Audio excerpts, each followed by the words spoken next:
Como era a família de Maria? Como era a família de José? Como era a cidade de Nazaré, onde esse episódio aconteceu? Falando em família, ontem, como eu falei, foi Natal. A data do Natal ela é uma data paradoxal, porque, por um lado, ela gera muita nostalgia, coisas agradáveis, mas, ao mesmo tempo, todas as tristezas parece que vêm à tona. Eu ontem estava olhando, na verdade, a segunda vez que esse vídeo aparece para mim, de uma mulher sozinha. Não era Natal, mas eu vou pegar o paralelo aqui, num restaurante. Não sei quantos já viram esse vídeo. Ela sozinha no restaurante, a moça traz o cardápio, ela agradece, fala que não quer, a moça volta, um restaurante muito simples. Ela pega uma caixa, coloca em cima da mesa, tira da caixa um bolo, e da bolsa ela tira alguns talheres, alguma coisa, e um fósforo com uma vela. Aí ela pega e faz uma oração. Essas câmeras de segurança que filmaram. Então, ela só faz uma oração, e depois que ela faz a oração, ela acende a vela e começa a bater palma para ela mesma, e fazendo assim, você vê que ela estava chorando. Aí o pessoal levanta e começa também a bater palmas para ela, e você fica imaginando o que estaria por detrás daquilo ali. Quantas pessoas ontem, talvez, no Natal, não tinham ninguém para ligar, nem para receber uma ligação? E muitas vezes no Natal, como eu falei, o Natal desperta sentimentos bons, mas às vezes também tristezas. Muita gente pergunta assim, puxa vida, por que eu não estou numa família feliz? Aí que vem a minha pergunta. Você é feliz com a família que você tem? Ou, se você pudesse escolher, você não escolheria nascer na família em que você nasceu? Às vezes você olha assim e fala, puxa vida, aqui em casa é só briga, só confusão, ninguém se entende, um não fala com o outro, são agressivos. Esses dias eu vi uma mensagem que, se eu tivesse lembrado, eu teria até colocado no celular para ler alguns itens para você. Indicações que você vive numa família tóxica. Porque, às vezes, há pessoas que são tóxicas por problemas emocionais. E parentes tóxicos começam a tratar o outro de maneira a sugar a energia. Você não se sente ali assim abastecido, você se sente sugado. E uma pessoa tóxica, ela pode ser tóxica em vários sentidos. Pode ser tóxica afogando o outro em amor. Saber que tem essa questão também. O amor é importante, mas dado na dose errada, da forma errada, o amor sufoca. É um amor interesseiro. Olha, eu te amo, eu te dou tudo, mas você tem que ser escravo, submisso. Às vezes tem pais que fazem isso com os filhos. Às vezes tem irmão que faz com o irmão. Às vezes não há diálogo. E você pode estar se perguntando, Rodrigo, não entendi, você começou a falar de Maria, agora está falando de família tóxica, qual a ligação entre as duas coisas? Agora você vai ver qual a ligação. Quando a gente vê a cena do anjo Gabriel chegando até Maria em Nazaré, você imagina esse quadro aí, ou algum parecido com esse. São esses quadros, geralmente, alguns renascentistas, outros medievais, Caravaggios. Da Pinacoteca tem muitos desses quadros aí, de Maria, até a oração católica da Ave Maria, ela é inspirada na saudação do anjo, quando ele fala salve agraciada, então em latim você diz Ave Maria, ave é salve, é o cumprimento. Ave, não fala Ave César?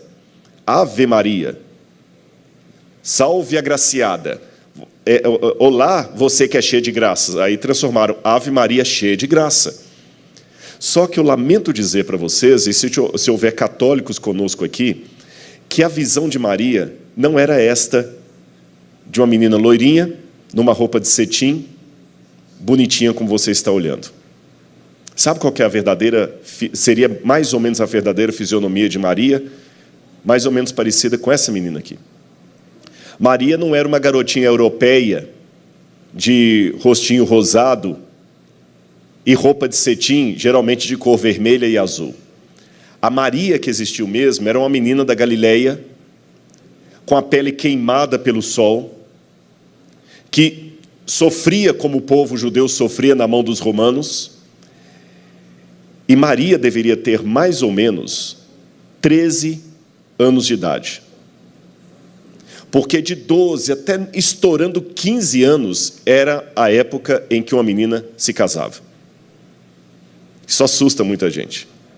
Nós temos o proto-evangelho Jacob, do 2º século, que menciona isso, além da tradição judaica normal. Eu sei que pode ser estranha a nossa cultura isto. Não estou com isso agora dizendo que nós devemos deixar a menina de 12, 13 anos casando. E lembre que a Bíblia não endossa tudo o que ela descreve. A Bíblia foi escrita dentro de uma cultura. Se ela fosse escrita no Brasil em português, ela refletiria a nossa cultura. A Bíblia é Deus falando com sotaque humano. Então, a Maria verdadeira que existiu era uma menina que estava prometida em casamento para José, de aproximadamente 13 anos, mais parecida com esta do que com aquele quadro europeu. E havia um costume na Judeia daquele tempo que o casamento era dividido em 2 fases, quase parecido com o nosso noivado e casamento. Acontecia o seguinte, eu vou explicar para você. O casamento nunca era entre um rapaz e uma moça. Era entre 2 famílias. Interessante isso, né? O casamento nunca era da Maria com José. O casamento era da família de Maria com a família de José. Eram as 2 famílias que entravam num enlace quando os filhos deles iam fazer um lar novo. Sendo assim, o noivo chegava com o pai dele, ou alguém representando, e iria conversar com o pai da noiva, ou alguém representando. Você quer casar com minha filha, então você tem que pagar o dote. Eu sei que na cultura que nós vivemos hoje, falar em pagar dote, pagar para casar com a menina, parece que está te comprando, parece mercadoria, chega a ser até ofensivo. Mas vou pedir licença às mulheres, às moças que estão conosco aqui, para vocês entenderem isso dentro da cultura da época. Eu conversando com meninas do Oriente Médio, elas acham estranhas como é que aqui no Brasil as moças aceitam casar com um rapaz que não pagou nem um tostão para casar com ela. É que interessante esse negócio de cultura, né? É porque na cabeça delas é o seguinte: ele quis me levar de graça? Ele não me valorizou. Olha que interessante, aqui pensa que está comprando, virou mercadoria, né, Cíntia? Para eles, não valorizou. Você não me valorizou. Se você chega aqui numa loja de joias, vamos supor que você vai lá no Diamond, aí tem uma joalheria lá. Qual o nome? H. Ster. Alguém? Stan. H. Sterling. Stern. Com N? Ah, é bem judeu mesmo. Né? Vivar é mais... Stern, bem judeu mesmo. É pedreiro em alemão isso. Stern, em alemão, é pedreiro. Stein, pedra. Stern é o que trabalha com pedra, o pedreiro. É porque muitas vezes na Europa eles faziam sobrenome com a profissão. Igual na Bíblia, né? Simão Latoeiro. Bom, vamos voltar aqui, deixa o alemão de lado. Mas aí vai na loja lá tem um anel com uma pedra de brilhante. Fala uma pedra bonita aí, Kátia. Diamante, né? Que pergunta estúpida. Eu perguntar para uma mulher qual pedra bonita. Ela fala, brita. Claro que não. Tem que tomar cuidado, né, Didi? É igual um vídeo que eu recebi esses dias, o rapaz falou, amor, arruma, que eu vou te levar para um lugar bem caro. Ela se arrumou toda, botou o salto alto, arrumou o cabelo e tudo. Aí ela está no celular do lado do carro, segura ele, para chegamos, era um posto de gasolina. Bom, então vamos imaginar lá, em homenagem a Kátia, um anel de brilhante com um diamante. Olha o tamanho do diamante aqui. Para você entrar ali, levar aquele diamante consigo, sem ser roubando, só tem um jeito. Alguém tem que indenizar o dono da loja para tirar o diamante de lá. Vale muito. Ele não vai deixar aí de graça. É muito caro um diamante para você chegar para levar. Tem mais lá dentro. É tão precioso que você tem que pagar. Um copo d'água leva de graça. A água tem um monte ali, mas um diamante não. Então, na cabeça do pessoal do Oriente Médio, a filha é a joia da família, que alguém lapidou, que alguém montou, que alguém cuidou. Você está tirando isso? O que é a compra, se não a indenização que você dá a alguém porque tirou um produto valioso que estava na mão dele? Isso que é a compra. Então você tem que indenizar o pai para levar a filha. E nesse momento que é feito o acordo, teoricamente a menina já está casada, mas ainda não tem direito a viver junto nem ter relação sexual. Ela está casada e mais ou menos no prazo de 1 ano, Jacó trabalhou 7, né? Mais ou menos no prazo de 1 ano, o noivo vai para fazer 2 coisas. Levantar o dinheiro para pagar o dote, que não pode ser dinheiro de herança, não pode ser dinheiro emprestado, tem que ser dinheiro que ele trabalhou e conseguiu. E construir a casa para eles morarem. E geralmente a casa era construída em terras do pai dele. Jesus usou essa linguagem de casamento quando falou com os discípulos assim: não se turbe o vosso coração. Credes em Deus, crede também em mim. Na casa de meu pai há muitas moradas. Se assim não fosse, eu vos teria dito: vou preparar-vos o lugar. E quando eu for preparar o lugar, eu voltarei. A linguagem que Jesus usou com os discípulos, ele era linguagem de casamento. Então ele vai, prepara a casa na casa do pai. Depois ele volta com a comitiva para buscar a noiva. Jesus também compara a igreja a uma noiva. Apocalipse, os que vêm para as bodas do Cordeiro. Então foi nesse meio tempo, entre o contrato do dote e o casamento de fato, que Maria aparece grávida. Também era a forma dele demonstrar a família que tinha condição. Sim, claro. Não só condição financeira, ele tinha condição de sustentar uma família. Porque não podia ser dinheiro de herança. Ele tinha que trabalhar. Então o pai sabia que não estava dando a filha na mão de um aventureiro aí que não vai conseguir sustentá-la depois, porque ele a valoriza tanto que ele paga para casar com ela, ele levanta o dinheiro, ele constrói a casa. Não, se aplicasse isso hoje, ia ser complicado, né? Eu que ia ter de solteirice no mundo, né?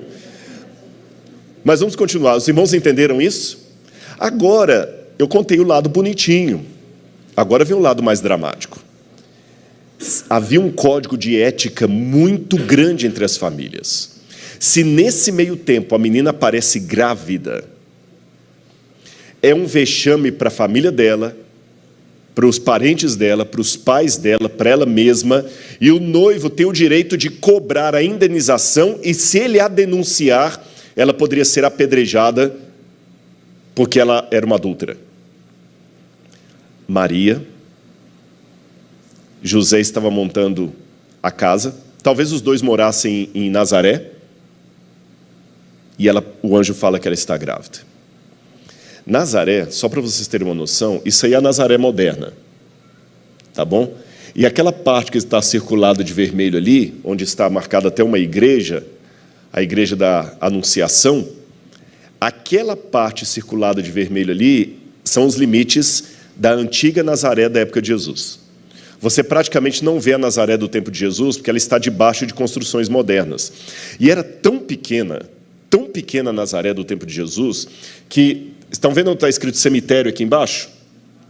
Aqui era um cemitério, do outro lado era um vale, e depois eram apenas lugares de fazenda. Ou seja, se há fazendas aqui, não há construção de casas.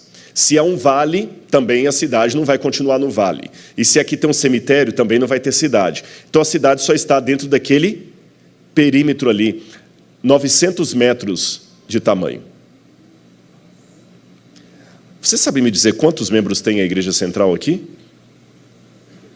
600 membros? Pois aqui tem um pouco mais de 2 vezes a quantidade de pessoas que havia em Nazaré. Calcula-se que em Nazaré, alguns pensaram até em 300, já estão diminuindo talvez, 200 pessoas é o número máximo que alguns dão, e já há arqueólogos achando que Nazaré talvez teria menos gente morando ainda. Era muito pequeno. Todo mundo conhecia todo mundo. E você sabe, eu moro numa cidade do interior, já estou fora de Belo Horizonte há muito tempo, é uma delícia morar em cidade do interior, porque qualquer coisa que você precisar, você precisa. Quando saiu a vacinação lá, eu estava fazendo uma visita, assim, olha, você quer vir aqui vacinar antes do tempo? E tem a Pfizer que não tinha ainda. Foi lá me ligar, tá bom, vou lá, beleza, Rodrigo, vem aqui, eu também não preciso nem mostrar documento, todo mundo conhece. É uma maravilha morar no interior. Só que tem um outro probleminha. Todo mundo conhece todo mundo. E tem vezes que nem o anjo Gabriel foge da língua dos irmãos, né? Porque no passado também era assim. Havia tanta fofoca, imagina Maria aparecendo grávida. Nem você acreditaria. Tanto é que eu vou mostrar para vocês uma coisa, como é que Jesus foi vítima de fofoca. E um dos sintomas de uma família tóxica é pessoas que crescem num ambiente cheio de fofoca, de um falar mal do outro. Estão vendo onde é que eu estou fazendo a ligação? Ambiente tóxico, situação tóxica. Olha bem, isso aqui é uma das possíveis casas da Nazaré do tempo de Jesus, que foi escavada recentemente. E aqui tem uma passagem em latim ali, tá? Ex pantera. Ali tem o ano latino, o ano romano e tudo mais. Por quem que é aquele pantera? Pantera foi o nome de um oficial romano. E nós temos um documento contra Celso, respondendo algumas acusações que o cristianismo recebia. Respondendo algumas acusações que o cristianismo recebia. As acusações nós não temos, nós temos as respostas. Eu não tenho acusação contra a Kátia, mas se eu tenho a resposta que foi dada, já dá para ter uma noção do que ela estava sendo acusada. E uma das acusações que havia, segundo essa resposta, é que Jesus, na verdade, não era filho de Maria pelo Espírito Santo. Ele era filho de um soldado romano chamado Pantera, que foi amante de Maria, engravidou Maria, enquanto ela estava noiva de José, inventaram essa história do Espírito Santo, e o Pantera caiu fora. E Jesus sempre falava assim, o meu pai, se meu pai soubesse, meu pai mandaria um exército. Ele estava falando de Pantera, o pai dele. Esse absurdo que eu acabei de dizer para vocês aqui, era uma das fofocas mais antigas que havia sobre Jesus.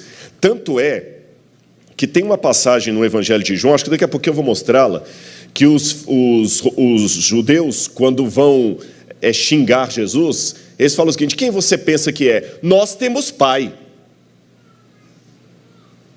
Está no Evangelho de João. Se eu falo o seguinte, nós temos pai, o que eu estou insinuando? Você não tem, você é um bastardo. Irmãos, Jesus já foi vítima da língua das pessoas enquanto ele estava sendo gerado na barriga de Maria. E por que eu estou contando isso para você nessa manhã? É porque muita gente às vezes só fica assim, puxa, parece que a felicidade está sempre onde eu não estou. Parece que lá tudo é bonito. Só eu que estou no lado infernal do paraíso. Jesus foi vítima de muitas coisas que você passa hoje e nem imagina.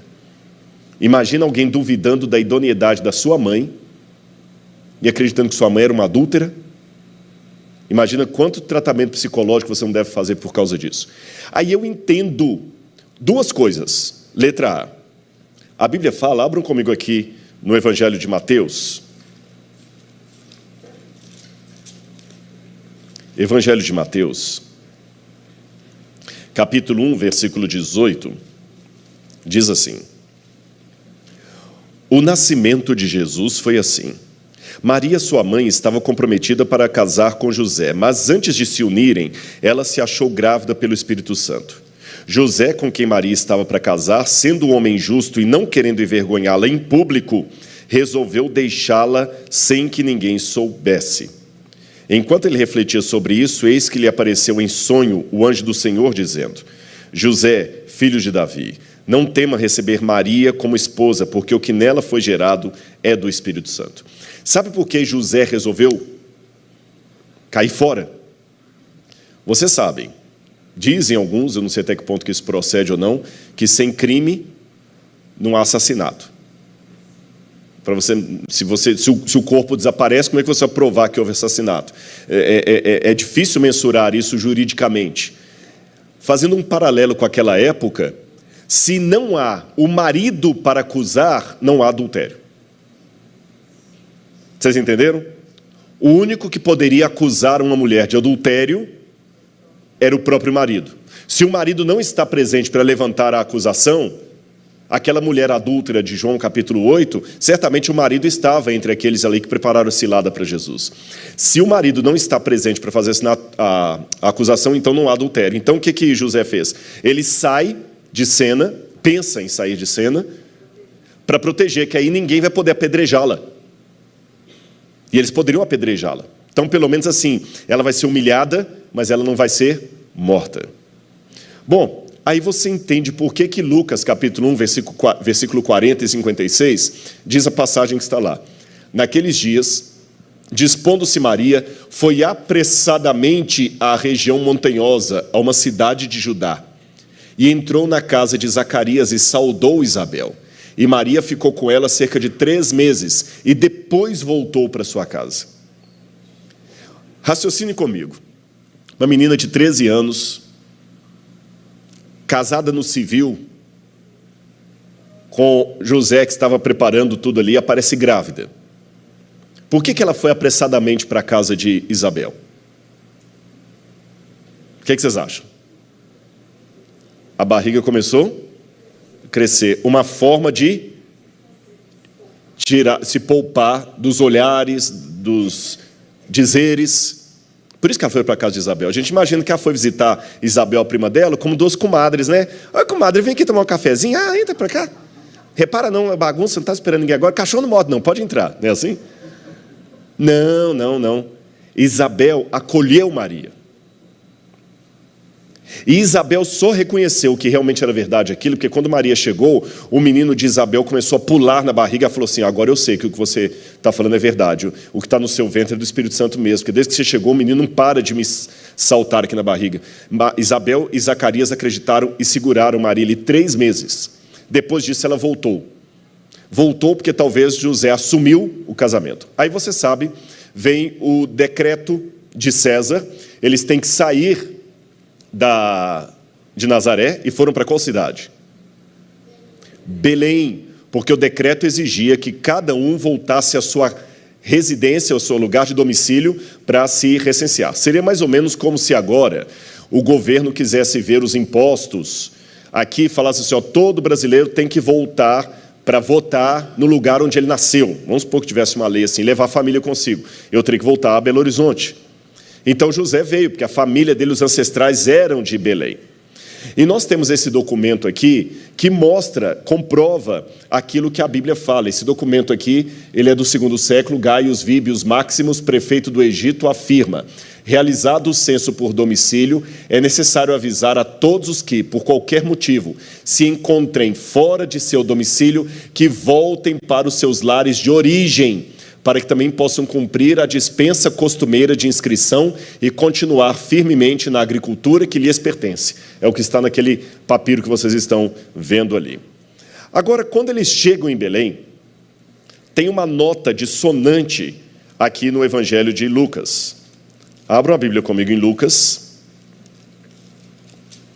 Lucas, capítulo 2, versículo 7. Lucas, capítulo 2, versículo 7.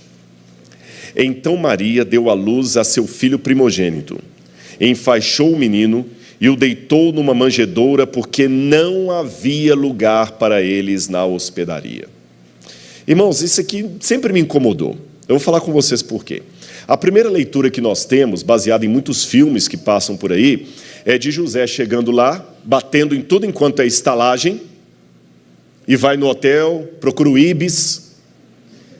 Aí o pessoal: desculpa, meu amigo, a cidade está cheia por causa do decreto, não tem quarto, não tem vaga. Por que você não fez reserva antes? Está lá, booking.com. Por que você não fez a sua reserva de hotel?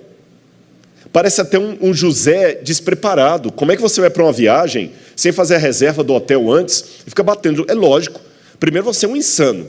Sai com a mulher grávida para fazer o censo e não faz o preparativo da viagem, fica batendo de porta em porta.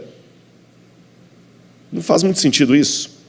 Segunda coisa que me estranha, né, se não havia lugar para eles na hospedaria, é que pela cultura do Oriente Médio, parentes sempre recebem parentes. Vou dar exemplos para vocês do Antigo Testamento. Quando Jacó chegou lá em Padã Aram, na casa de Labão, seu tio: ah, você é filho de Raquel? De Rebeca, perdão, você é filho de Rebeca? Vem para cá agora, é meu sobrinho. Quando o servo de Abrão foi lá também para Padã Aram para buscar uma esposa para Isaac, Eliezer, chegou lá: ah, você é servo de Abrão? Não, vem para cá. Quando os 3 forasteiros chegaram, Abraão, na mesma hora, Sara, vai arrumar uma comida. É típico do Oriente Médio a hospitalidade, tanto é que é uma coisa muito interessante. Eu chego lá para visitar alguns amigos, o que você vai beber? E eles trazem um chá muito quente, para você não tomar rápido e ir embora. Gente, eu lembro quantas vezes eu conheci beduíno, o primeiro dia que cheguei no beduíno, mandou uma mulher matar um cabrito para mim no Sudão, e eu não vi a mulher. Mandou matar um cabrito lá e a gente comeu. Cabrito não, minto, cordeiro. Não foi cabrito, foi um cordeiro. E a gente comeu lá no Sudão, com a mão, no mesmo prato. Então, José chegar em Belém e não ser hospedado por parentes não faz sentido na cultura deles. Também não faz sentido Belém ter hotéis, porque a cidade era uma vila. Terceira coisa que também não faz sentido. Por que José e Maria não foram para a casa de Isabel? Estava ali pertinho, 6 quilômetros. E por fim, quando os magos vêm visitar o menino Jesus, por que eles levam os presentes e deixam o menino na manjedoura e vão embora? Fica estranho, não fica? Imagina que um anjo aparece para mim e fala assim: Rodrigo, o Filho de Deus está nascendo e está com a família dele lá na rodoviária de Belo Horizonte, porque não tem lugar para eles em nenhum hotel da cidade.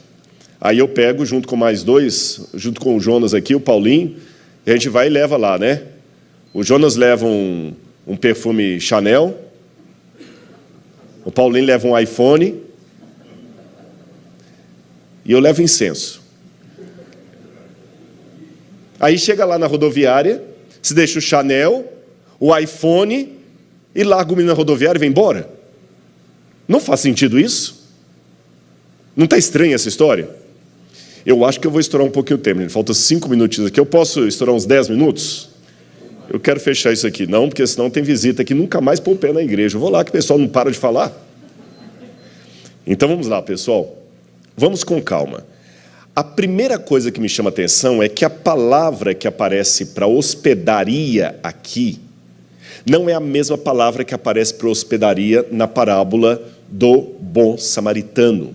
Lá na parábola do bom samaritano, você tem a palavra pandorreion. Pandorreion significa uma hospedaria de beira de estrada. Sabe esses hotéis que você para na beira de estrada e fica? Porque é isso que é um pandorreion. Essa hospedaria que está lá na parábola do bom samaritano. Agora, a palavra hospedaria que está aqui é outra, é catalímatos. Catalímatos significa um quarto de hóspedes. Eu vou explicar isso aqui para vocês. Assim seria provavelmente Belém. As casas todas apinhadas ali, não tinha hotel. Não tinha hotel. E as casas eram desse jeito aqui. Eu não sei se tem laser aqui. Tem. Aqui tem a porta. As casas geralmente tinham um muro, toda murada, uma única porta para entrar na casa. E quando você passa pela porta, a primeira coisa que você tem aqui é o pátio da casa, o quintal. E o quintal, é lógico que havia uma diferença entre casa e outra. Estou pegando mais ou menos a estrutura de uma casa dos tempos bíblicos, tá bom? Do lado de cá, você tinha animais da família. Podia ser uma vaquinha, um jumento, umas 2 vaquinhas. Os animais da família ficavam ali. Do outro lado, às vezes, ou na frente, guardavam-se os mantimentos da família, ferramentas. E aqui em cima funcionava o único cômodo da casa. A família toda dormia num cômodo só. Estranho isso, né? Quer ver? Abre comigo rapidamente a Bíblia em Mateus capítulo 5. Mateus capítulo 5, versículo 14, diz assim. Perdão, versículo 15. Mateus 5, verso 15. Não se acende uma lamparina para colocá-la debaixo de um cesto, mas num lugar adequado, onde ilumina bem, quantos? Todos os que estão na casa. Para uma lamparina iluminar todos, é porque todo mundo está no mesmo cômodo. Eu sei que alguns devem estar perguntando, mas e quando o casal quer uma intimidade e tudo mais? Aí tinha uma técnica na época. é que a família, a maior parte do ano, dormia no telhado. As refeições eram feitas no telhado. O espaço de convivência era no telhado, que era muito quente. Entende? A Santa Ceia de Jesus, o cenáculo, por isso que em inglês chama-se upper room, o quarto de cima, foi aqui que Jesus teve uma Santa Ceia. Por isso que na parábola do filho pródigo, os fariseus reclamaram: o seu mestre recebe pecadores e come com eles. Porque aqui da porta dá para você ver o pessoal comendo lá em cima. Então o quarto aqui só era usado para todo mundo dormir junto na época de inverno, do frio.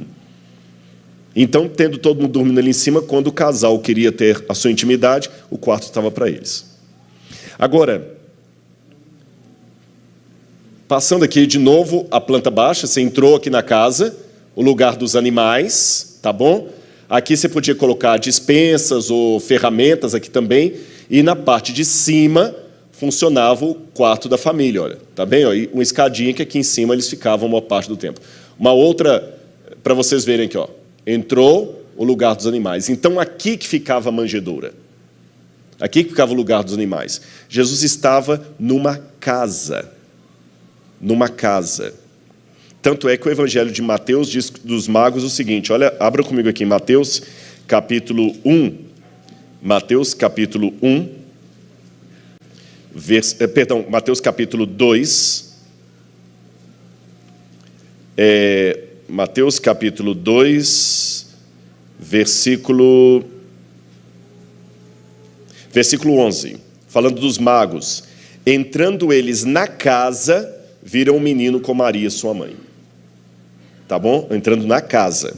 Então, Jesus estava numa casa, não era numa gruta, como muita gente pensa, o presépio do Pipiripau, que eu gostava de ver aqui em Belo Horizonte, não sei se funciona ainda.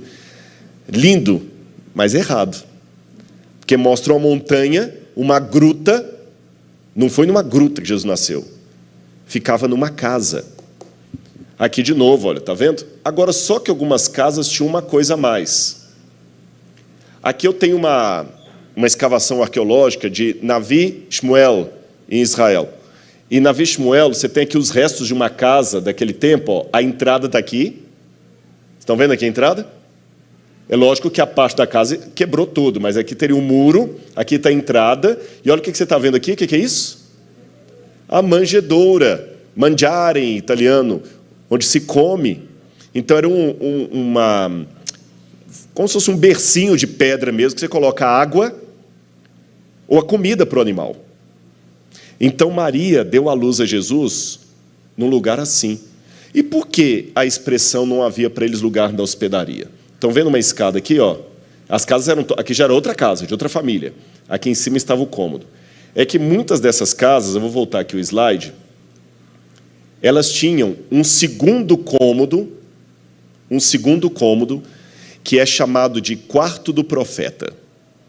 Se lembra no caso de Eliseu, que ele curou o menino e o casal falou assim, nós vamos fazer um quartinho aqui para toda vez que você voltar, você ficar nesse quarto. Esse quarto do profeta era um quarto de hóspedes. Então, quando chegava um parente distante ou alguém que não era da família, ficava no quarto de hóspedes. Então, recapitulando a história, José e Maria vieram para uma casa de parentes.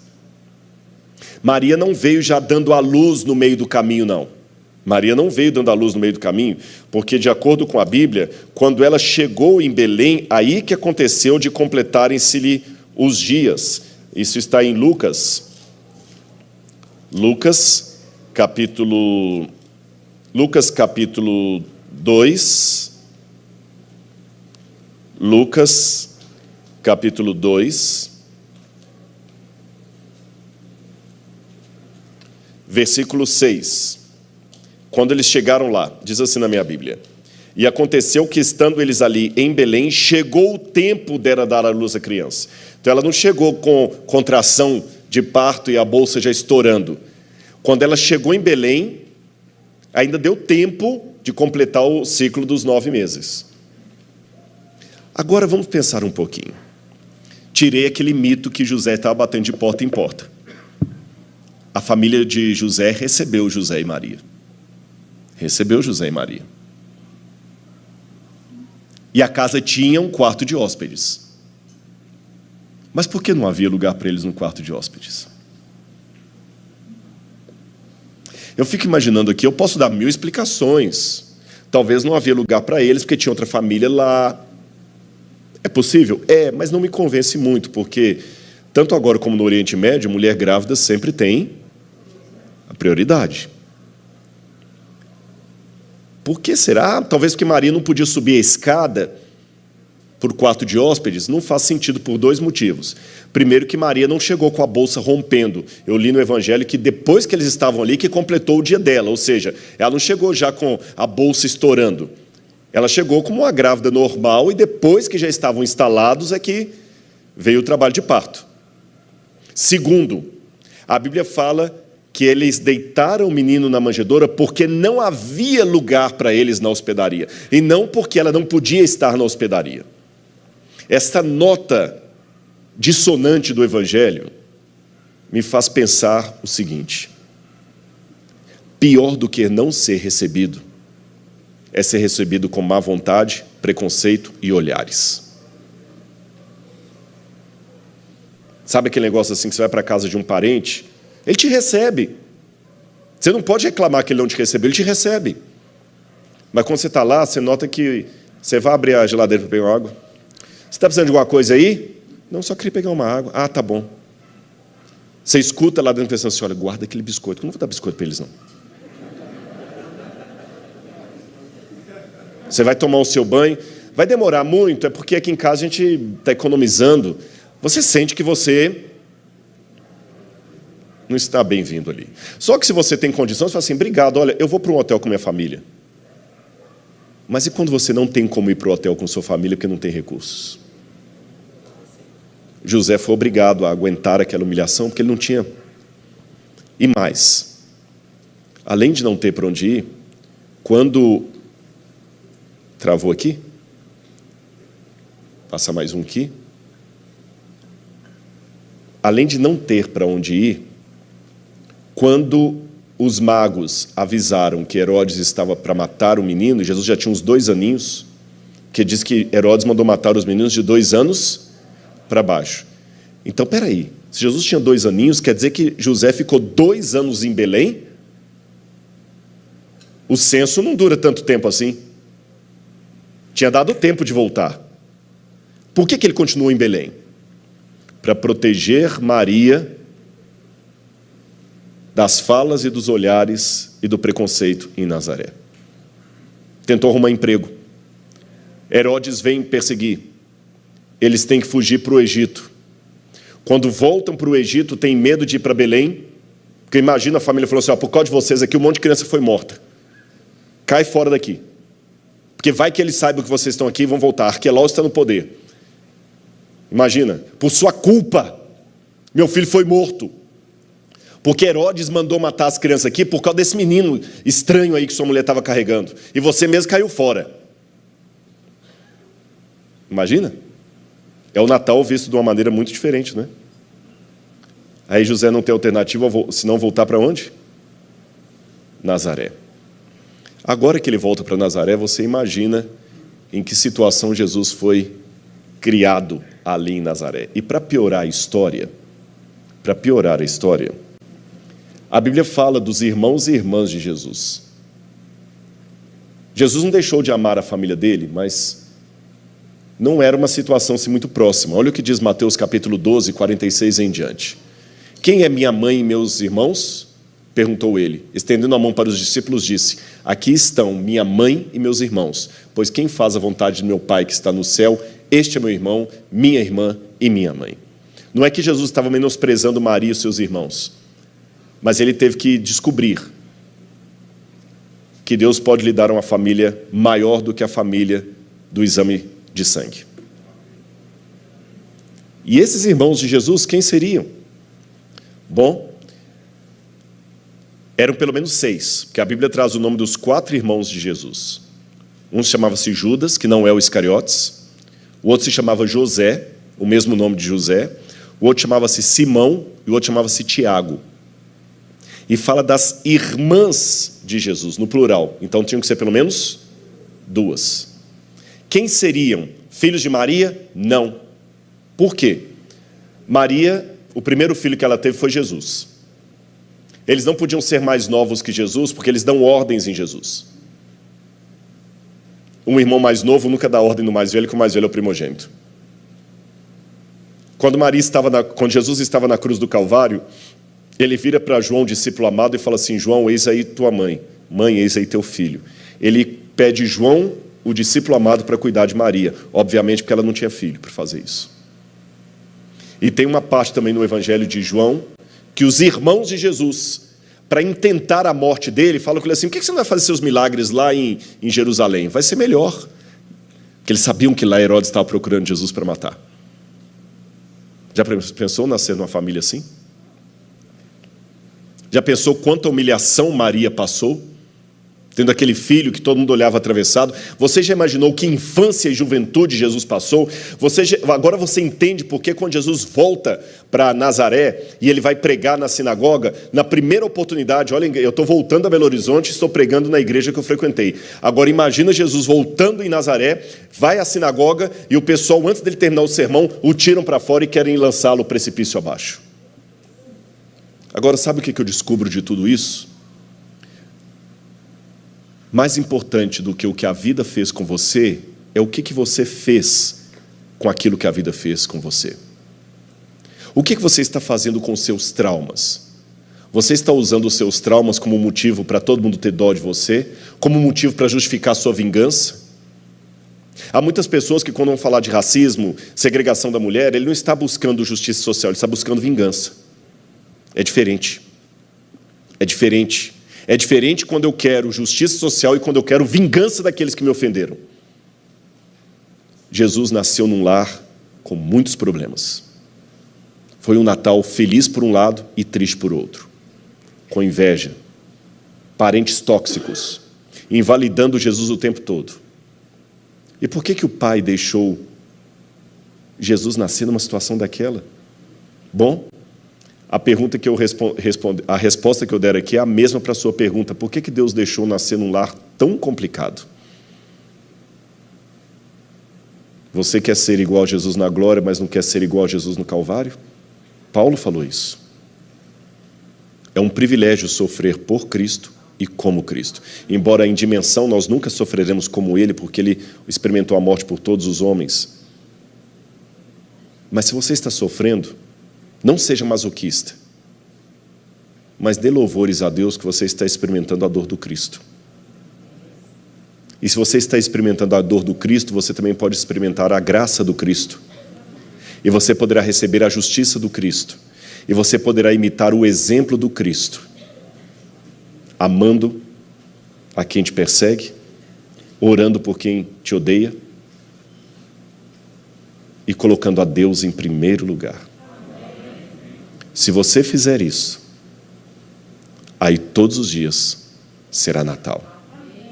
E eu tenho certeza que, diferente do que disse o Evangelho, no seu coração não poderá ser dita a frase: não havia lugar para eles na hospedaria, porque haverá lugar para Jesus. Mas isso só acontecerá se Ele for o primeiro.